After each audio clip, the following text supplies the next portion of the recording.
Well, welcome to this energy special podcast, which Pat and I thought we should do because so often big issues about energy are coming up. The row about locational pricing is just the latest one. In fact, it's not the latest because as we speak, there's been some kind of deal done as a reset with the EU and the UK. There's an energy component to that as well. Mind blowing, we thought. So let's get a couple of folk who do really know what they're talking about for a special podcast. And those two people are Dave Pearson, who is Group Sustainable Development Director at Star Refrigeration Limited, which will make you think, fridges? What? But also visiting professor at Edinburgh Napier and Director of Star Renewables, who produce neat pumps. Right, probably before we go any further, Dave, what is your thing? What is it you produce? Well, the main business is industrial refrigeration, so we could use the whole podcast talking about ice rinks or chilled chocolate puddings or fish fingers and so on. Data centers, big cooling is absolutely everywhere, but I'm responsible for a bit of the business which looks at large heat pumps, tennis court sized heat pumps, but also the data analytics behind that, making sure they're running absolutely sweet and so on. But also internally, our sustainability mission, we're absolutely determined to have the minimum possible, if any, impact on the surrounding environment. So we've got to walk the walk. So two bits thinking out the way and one bit thinking in the way. And I should say that we met Dave, you and I, a while ago when we discovered I was making a film about Norway and discovered that your kit was actually powering part of the city of Drammen in Norway, a heat pump there, which kind of seemed bizarre because you got a gig in Norway, which is really taking coals to Newcastle if we don't mix our metaphors too badly, because they're the kind of heat pump kings and queens. And yet at that point, you actually hadn't got a gig in Scotland. You're right. That was 2010. We did that project. It's still the world's largest 90-degree heat pump using ammonia as the working fluid. And if anyone challenges that, I'll then add in from a fjord in the town of Drammen in Norway. But I'm pretty solid in my marketing slice there. It's still the biggest. It took us 8 years to do something even comparable in Scotland, and it's only a third of the size at Clydebank. So Right. We'll we've got get to a we'll long way get to to go. the angst about what the heck is going on with that. But just briefly as well to whet people's interest, this is really taking heat from water.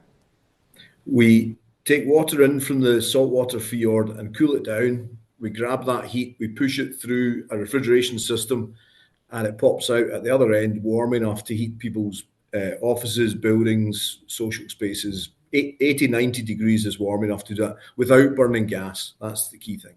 Yeah, I mean, if people go, my God, but actually, Scotland. Hey, I mean, I don't think there's anywhere that's more than 70 miles from the coast, and lots of lochs, lots of water, so lots of possibilities. But anyway, Dave, hold that one because we'll come back to that. We've also got Rhys Stanwix, who's an energy advisor with Energy Scotland, has had a career of 30 years in the energy industry, everything, engineering, construction, business development, strategy, energy trading, the works. So why did you leave, Reese? You must have been making a few bob. Why leave?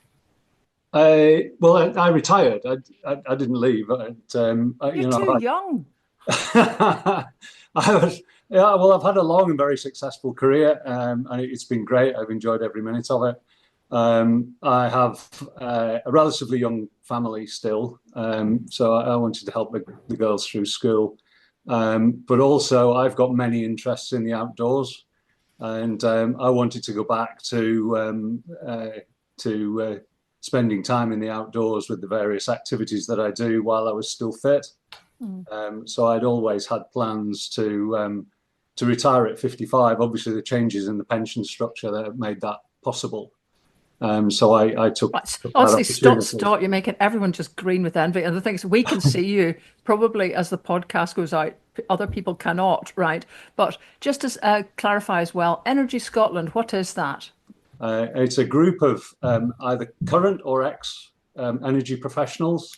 So what we're attempting to do is to sit in the middle and say, this is what we think from a non-partisan point of view is in the best interests of the people of Scotland. Right. Well, okay. It feels a bit like, and Pat is sitting looking sort of baffled. Well, no, you're not actually. You're just listening. So this is what the two of us might well be doing quite a bit of, actually. But well, look, let me just start with the starter for 10 then. Basically, is our renewable energy, forgive the emotive term here, being stolen? I mean, is it being horsed off via the new grid connectors and so on, essentially, not getting much, giving much back to Scotland in terms of income and jobs to sort of try to sort out a difficulty of lack of renewable energy down south? Yeah, I think being horsed off's one way of putting it. I mean, something we have to recognise, of course, is that energy policy isn't devolved; it's a reserve matter. So Westminster is looking at energy policy from their perspective as a GB-wide issue. I won't say UK because Northern Ireland is part of the all-island market.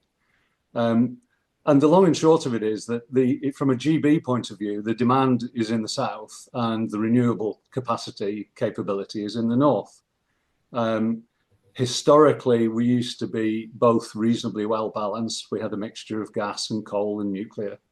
And there always been interconnectors to allow power to flow backwards and forwards. But it's only now that we're seeing that balance being quite skewed, where the coal has been shut down, the nuclear life is limited, and renewables, for reasons that people are well versed in, is the way to go. And the resource for that is in Scotland, and the demand is still very much in the south of England. So the way to facilitate that is a lot of grid, and people are obviously noticing it. So a lot of this comes down to perspective. So looking at it from Scotland's perspective, then the Scottish people do have the disruption, the visual impairment, and so on of the new grid, the wind farms, batteries, and all the accoutrements that go with it to enable that power to be transported to England. And on the face of it, that seems a bit rough because one of the points I was making at a recent conference is that from a value point of view, I mean, if we were getting a lot of value out of this and prosperity, we'd maybe be a bit more tolerant. From a value point of view, very little of this is sticking to Scotland's fingers. And that's the key issue. So if Scotland was getting real value out of these assets and transporting the power to England, it may be less of an issue. But I think the key issue is that that's not actually the case. So yes, from a Scottish point of view, we are facilitating England getting green energy. Right, Dave? This isn't a contrary point of view, but it probably looks at it slightly differently. I think, first of all, you've got to say who paid for the deployment of these wind farms. And they were paid by all the UK electricity bill payers and the taxpayers. So it's not technically a Scottish wind farm or such. I think what's more important to me is how we're using it, and we're not using it wisely. We're wasting it. And I think also because we're not creating the investment required to use it wisely, we're creating these funny sort of opportunistic situations that end up with too much electricity in some places and not enough in others. And we're building a whole bunch of stuff that doesn't really make a lot of sense. Thinking about the large batteries, for example, they're not a very efficient device. They use a huge amount of rare earth metals, and they're being done because we haven't actually got a proper energy policy across the whole of the UK. What we should have had was more renewable generation across a wider spread area of the UK and the North Sea, for that matter. I'm quite fond of offshore wind as opposed to onshore wind for no other reason than you can make it bigger and you can make it more efficient and more effective. Land-based wind farms were a sort of step towards that, and we don't necessarily need to see that going forwards. But I think we're not doing it very wisely. I think is more important than whether who paid for it. Is it ours? Have they stolen our ball? Because I don't think it's really like that. I still like my ball, but anyway, so coming on that question there, some people are sort of saying, yeah, the problem is that we're trying to shunt this energy around the whole of the UK instead of having local grids, so that we have this massive travel of energy, as Rhys described it, from north to south in the UK.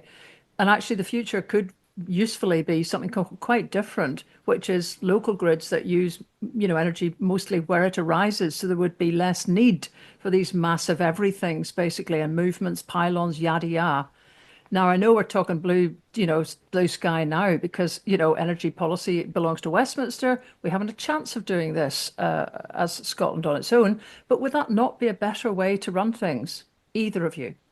I think that's picking up on what I was saying. I think we need to use it smarter. I think we need to use it more locally, not because it's ours, but I think everybody should be generating electricity cleanly and then using it locally. Because as soon as you send it down the cables, aside from the fact that pylons, they use all sorts of resources and people don't like the look of them, etc. But it's not very efficient to move electricity over long distances. You lose significant percentages of it. So we should be doing more of it locally. We've got ourselves in a situation now where we're a net importer of gas in the UK. And it's because we're not generating enough electricity and using enough electricity to do the things that we used to do with gas. And the reason that we're not doing that is because the way the market's set up, electricity is far too expensive. And it's not expensive because of the cost of generating it. We've never made electricity cheaper, broadly speaking, in the UK anywhere. But we then peg it to the price of gas, and we put all sorts of costs on it. And because we're using it inefficiently, we have to pay them to switch off, and that costs £1.5 billion a year across the UK, and it's set to treble. But that's all because we're not using it wisely. I think where Westminster policy has got this wrong, and I think they're kind of admitting it with the recent payment to Iberdrola, is that the grid is lagged way behind the wind farms. I think if we'd been planning this a bit more carefully, we would probably have put the grid in and then the wind farms, so we wouldn't have all these constraints. But one of the failings, and I'll pick this up when we talk about locational pricing, is that the wind farms are being offered guaranteed contracts to attract infrastructure funding. And to do that, they basically are receiving their revenue, whether the grid is there or not, and the consumer is paying the price for that. So is that the bit where Dave was talking about the wind producers being paid essentially to switch off? That's what you call constraint. It's the constraints of the grid not being able to take that energy. It is. And when we get onto locational pricing, the market in this particular aspect isn't really what's at fault. What's at fault is energy policy for driving wind farm construction ahead of the grid. It should have been the other way around. Right. Okay. So I'm sure the average brain is burling at the moment. I can see Pat wants to come in, but can I just try to get you over the lip of this one into why is electricity so expensive in the UK, and why are we so dependent on gas still? Yes, well, the UK has the highest industrial energy prices in the Western world, and we have the highest in Europe and the highest in the G7. So it's a major issue, and to my mind, there are two reasons for it. One, Dave's already alluded to, which is that we have what we call a cleared price market, which means the most expensive generator that's needed to come onto the system to keep the lights on is the one that sets the price, and everybody gets that price. So if the most expensive generator is gas, which at the moment it is, then that gas generator sets the price that every generator gets paid, even if they're not gas. So generators that have a much lower cost, like renewables or nuclear, are receiving bigger and bigger profits as the gas price goes up because their costs aren't changing. Now, in the UK, we need at least a small amount of gas pretty much all the time to keep the lights on and for system inertia and various reasons. So in the UK, and unlike a number of European countries, our gas plants are setting price virtually 100% of the time, even though only 30% of the generated volume is gas. So you can see where this is getting skewed. And all the other generators that are sitting underneath that, where their costs are lower than gas, are getting paid gas price. So they're making bigger and bigger profits. Who's paying for it? The consumer. So that's Okay. one reason. But this is like crazy. What, how It's does it is, and this nobody is else where is decreasing things like this. So yeah, what, There's it's mad. It just shows that our market isn't fit for purpose yeah, sorry, anymore. Dave. Sorry, David. Yeah, no, I was just going to say it, and Rhys can probably put more detail on this than I can, but there's two layers below this. So he's absolutely right about the clearing price and being gas, and that gets paid to all the generators. But there's basically three forms of contract that electricity generators are operating under. The most recent one is the contracts for difference, which is this cap and floor price, round about 7.5 pence. If they get that clearing price above 7.5 pence, they actually have to pay it back to the government through the LCCC. I think the company's called. It's part of the government. There's also an older mechanism called a ROCs mechanism, and basically those companies, if they're earning more than round about 7.5 pence, they get charged a super tax on the amount of revenue above round about 7.5 pence. It's about 70% tax, and this was the Rishi Sunak sort of balancing mechanism. I'm sitting there thinking, this is crazy stuff. You know, it's an ill-regulated sort of let's shift pockets of money around there and make it as complex as we possibly can so people don't understand it, but the money's sloshing about. I mean, is it ill-regulation? Is it a desire for the government just to stick with a privatized system with that? They want to stick to this. What is lying behind this? Because I noticed from what you've said before, Rhys, that the European countries set well, they still measure against gas, I believe, but they still have prices below ours. Do they have more structured and organised systems, more nationalised systems? No, they actually, all the markets are tied together. Um, so the European electricity market and the European gas markets are all linked. So they have the same issue that we do. So their prices are certainly not cheap, not by any stretch of the imagination. But there are, if we just go on a step further, there are other things that differentiate us. One is, as I mentioned, gas price sets the price in the UK virtually all the time. That's not true in Europe. In Europe, we're seeing quite lengthy periods of time where prices are very, very low because of renewables. There's a very high renewable penetration in Spain, for example. Germany, for example, boosted renewables because of their anti-nuclear. The French have most of their generation from nuclear, so they're taking in a price that's linked to gas, but they're not setting the price.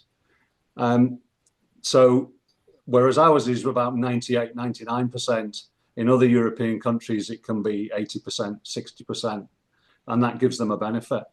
But on top of that, one of the big differentiators in the UK, and you've just touched on it here, is that none of our net zero dash is being funded from taxation. And that actually is a bit of a weakness, because if it was funded from general taxation, the OBR would have responsibility for oversight of it. It would be declared in where the taxation spend is going, all the rest of it. Because it's being claimed back from consumers and managed by quangos, it's much, much harder to unpick. And Dave's mentioned some of the things. I have a lot of knowledge of the energy market, but my knowledge of exactly where all these recycled payments goes is pretty limited, because it's not that easy to see. Okay, so let's just jump in with what people will have noticed, which is this locational pricing argument, where the Yeah. boss of Octopus Energy, Greg Jackson, is basically saying, it seems to me that if Scotland was treated as a unit for pricing purposes, because renewables do actually do all our energy more often, we would trigger that gas thing less often, and fundamentally our pricing in Scotland would be much, much lower than the UK as a whole. Is that roughly what it seems to be? Anyone? That's Greg's argument, yes, and to an extent he is right. There are a myriad of other issues, as we've both alluded to. The national market, as it stands, isn't fit for purpose. There's a lot of money sloshing around in there. Dave's point's absolutely right. After gas price, the next price is pretty much zero. So yes, Scotland will have much lower prices. But there's then going to be a big political debate about who pays the contracts for the wind farms. Because the big issue here is the wind farms have guaranteed prices. And Dave alluded to this before, and he's absolutely right, that these contracts for differences, they are firm, guaranteed contracts, which means even if the grid isn't available, the wind farm will get that. So if the wind farm is being paid 7.5p, and Greg Jackson's lucky enough to buy it for Octopus at, a fraction of a penny, where's the difference sitting? So the big issue is that Westminster have backed themselves into a corner. They've offered all these contracts and the grid hasn't appeared. Right. Dave, what do you think of that?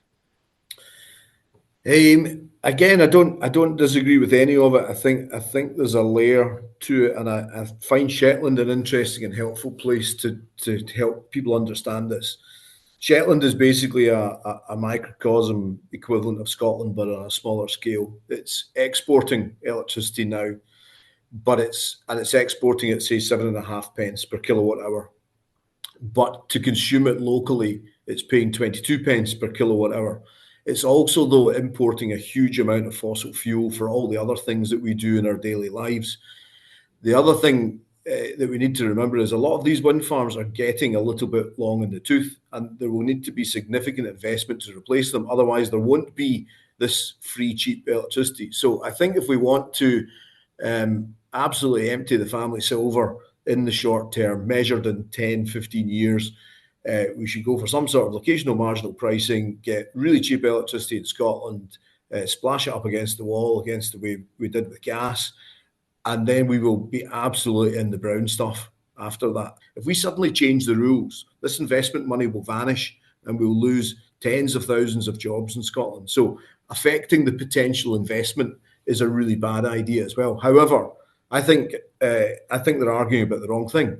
I think what we should be saying is, if we have too much wind at any particular instant in Scotland, then let the wind turbines spin and still pay the wind farms the 7.5 pence generation CFD rate, but adjust the price with the other 2/3 of what makes up our price. Remember, we're making it for 7.5p at the top of the hill, and when you buy it at the bottom of the hill, it's 22.5p. Why don't we flex the difference between 7.5 and 22.5? And that's the government's bit, the grid charges and all the other bits. Why can't somebody that wants to buy electricity when it's windy, but we've got too much in the grid, why can't they pay a wind farm still? The wind farm still gets paid, so they're happy. And I'm not saying that you push it from A to B for free, but let's just say you got a 75% discount in the non-commodity costs. You would encourage people to switch up demand when it was windier, and everybody still gets a little bit of what they should be getting. Can I just and it try works. to understand that? Because, I mean, I'm visualizing this offshore wind farm with a grid connection that is finite. And the reason that it's being switched off is no can't take any more out of you, mate. Not local to the wind farm. It's being switched off because 100 kilometres, 100 miles away, there's a pinch, roughly round about Carlisle, generally speaking. So what we're arguing about at the moment is, the generator SSE and Scottish Power on one side, they're big developers, obviously. So you'd expect that, wanting to keep the national pricing because it sets high prices, and wanting to build wind farms because they have guaranteed contracts. And the consumers on the other side wanting this free market put into Scotland where it will collapse the price. And what will effectively happen in Scotland is, yes, on average, we'll have very cheap prices. But if you need a gas plant to make up the difference, there is only one in Scotland, and they would have absolute market power.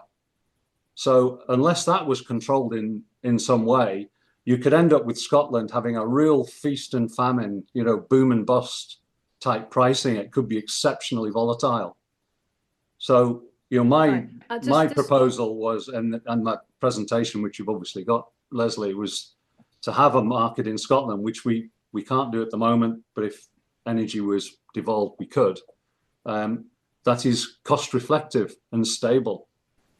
But you think, that would at the moment, that would require independence by the sound of it. But not necessarily, just energy being devolved. Right. Well, a complete blooming mind warp on the part of any potential prime Yeah. minister or independence, right? But you're thinking then, ironically, to people that we in Scotland don't have enough gas, that we need another gas power station because the wind is intermittent, the renewables generally are intermittent, although if we got going on tidal and pump hydro and anything, but still, you're saying that's not going to be enough and we actually need a gas station here.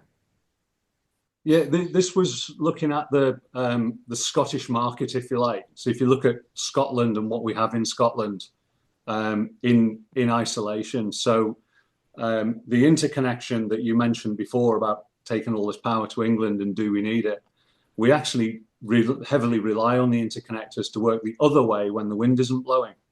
Now, if Scotland wanted to insulate itself from being, held to ransom, if you like, by England or the market on the other side of the border, then we would provide our own backup, and that would need a gas plant or two. So that would give Scotland control over some of these very, very high prices that we're having to import.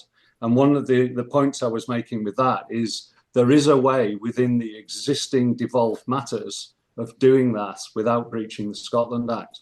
And in my space and heat pumps, whether it's large or small, it's absolutely possible to switch off very large heat pumps at short notice, less than 5 seconds, for example. So effectively what we're saying is let's create a much, much bigger market for electricity. But in that bit, let's make sure that it's created flexibly so that if there's only half as much wind as we want, we don't switch off half the trains, we switch off more of the heat pumps and leave the electricity for the ones that want it.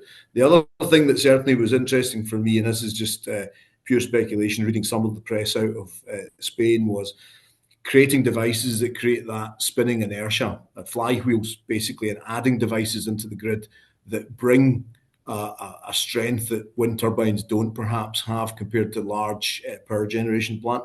But it's possible to create a grid that's more stronger. But you've got to have people that are paying for that or writing the rules so that people build these things in. And I think we're probably doing it a bit on the cheap because we're doing it on the free market. We need to have slightly better rules from whichever government is running this so that we do get a more robust grid that is more tolerant of weather events, because they will happen. That is just a statement of fact.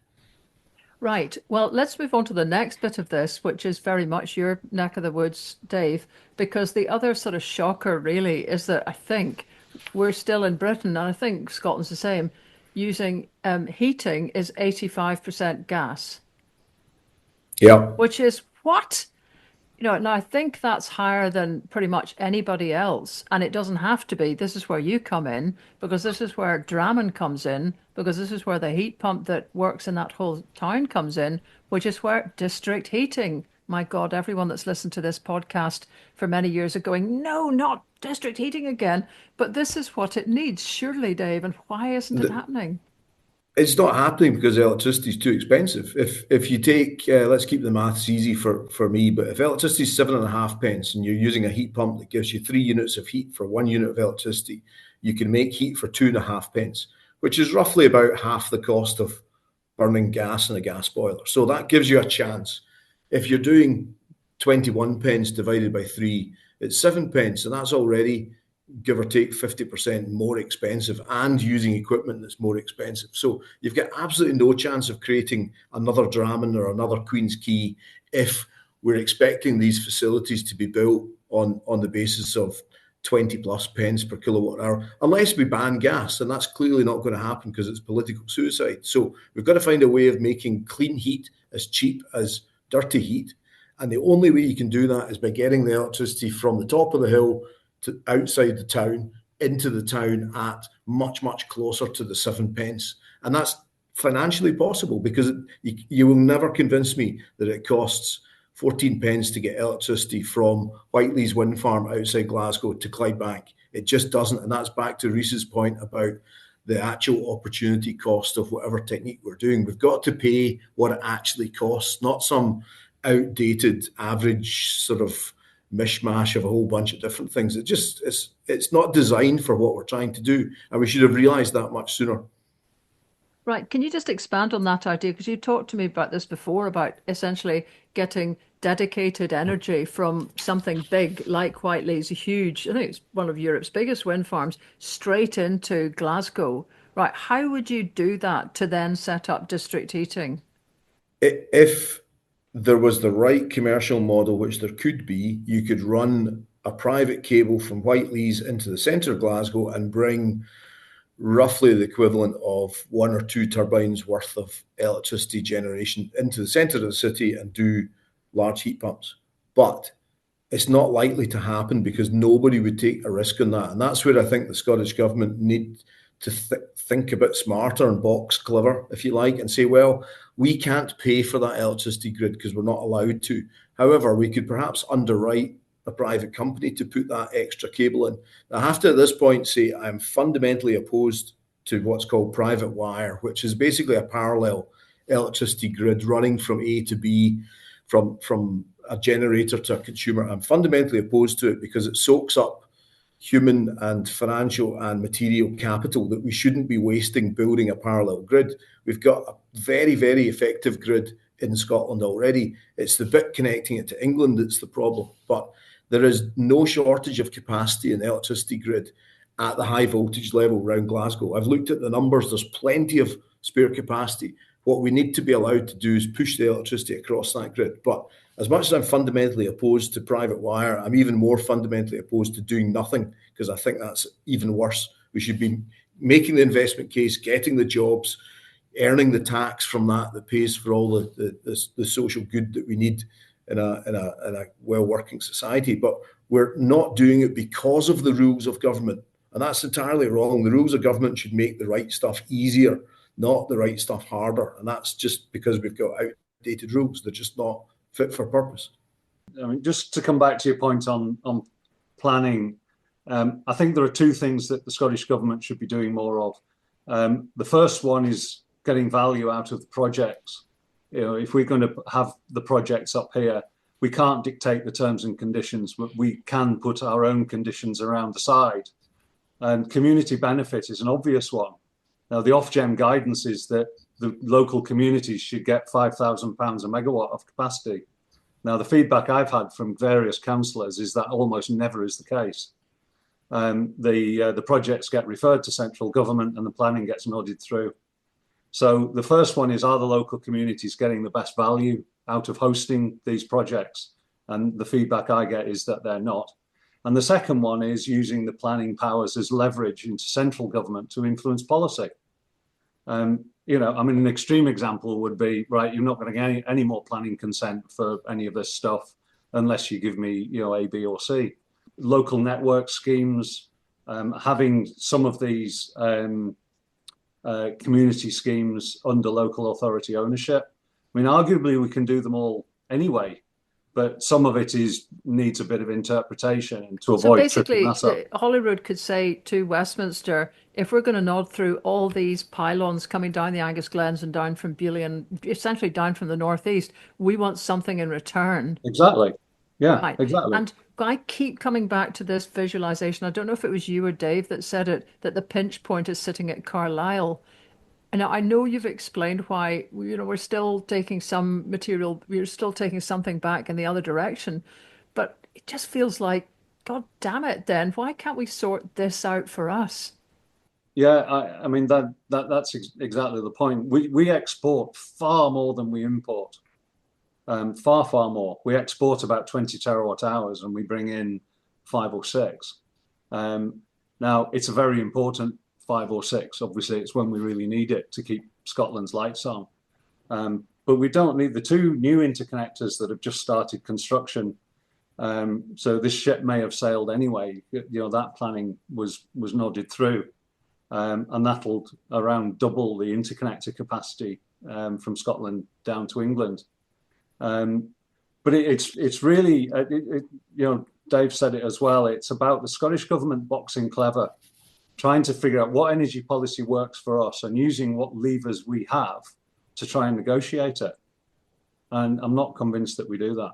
And right, totally finally, for me anyway, in terms of those interconnectors, if Scotland was to become independent, who owns the energy? I mean, does it make any difference? Is it all a private deal and, an independent Scotland couldn't basically negotiate a bit, couldn't get money out of it, couldn't get any of it usefully back? Well, obviously, it's going to be one of many large and difficult negotiations come independence. But what Scotland will have the opportunity to do is implement its own market. And trading across the border would then be under our terms and conditions on this side of the border, not Westminster's. So that's one key point. Now, who owns the assets? They're in private ownership. They've got guaranteed contracts, which may have to stay in place. But Scotland will own the regulatory regime. So you don't have to own the asset. What you need to do is control it effectively.